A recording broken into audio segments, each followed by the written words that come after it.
বিহু বিহু লাগিছে গাত ৰাজ্যৰ চৌদিশে এতিয়া অসমীয়াৰ জাতীয় ঐতিহ্য এয়া বিহুৰ পৰিৱেশ নলবাৰী জিলাৰ টিহু পুথিমাৰীত আজি এই দৃশ্য দেখিবলৈ পোৱা গৈছে ৰাইজৰ সান্নিধ্যত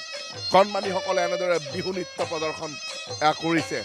টিহু পুথিমাৰীৰ MG ফাউণ্ডেশ্যনৰ উদ্যোগত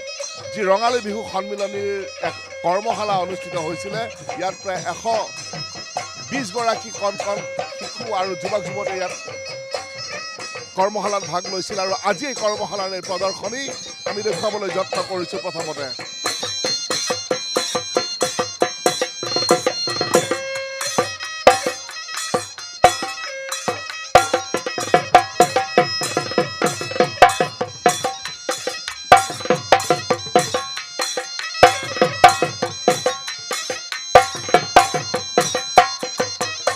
এনেদৰেই ঢোল পেপাৰ লহৰত বিহুৱে যেন প্ৰাণ পাই উঠিছে বিহু মঞ্চত আৰু উদ্যোক্তা আছে কথা পাতিবলৈ যত্ন কৰিম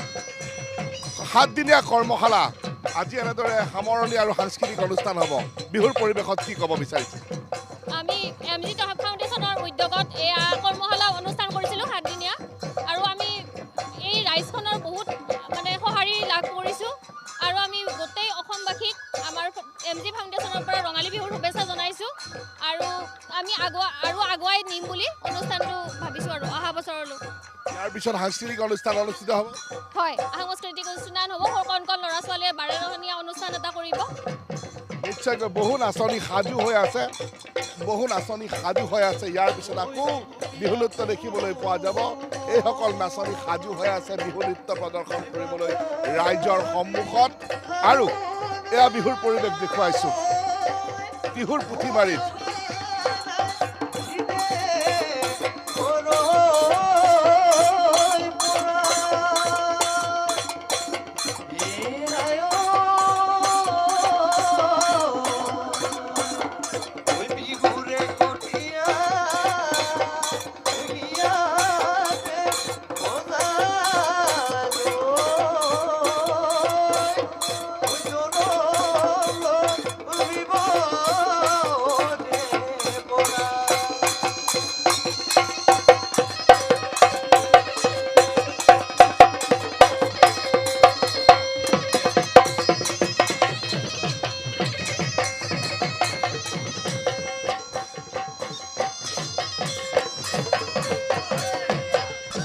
এয়াই হৈছে বিহুৰ পৰিৱেশ ৰাইজৰ সান্নিধ্যত প্ৰথমবাৰৰ বাবে এই কণমানিসকলে এনেদৰে বিহু নৃত্য প্ৰদৰ্শন কৰিলে আৰু চৌপাশে ৰাইজ ভৰি পৰিছে যিমানে সময় যাব ইয়াত বিভিন্ন বৰ্ণাঢ্য কাৰ্যসূচীৰ সমাৱেশ ঘটিব আৰু নলবাৰী জিলাৰ টিহু পুথিমাৰীৰ আজি গৰু বিহুৰ দিনাখন এই পৰিৱেশ দেখিবলৈ পোৱা গৈছে বিহুৰ প্ৰেক্ষাপটত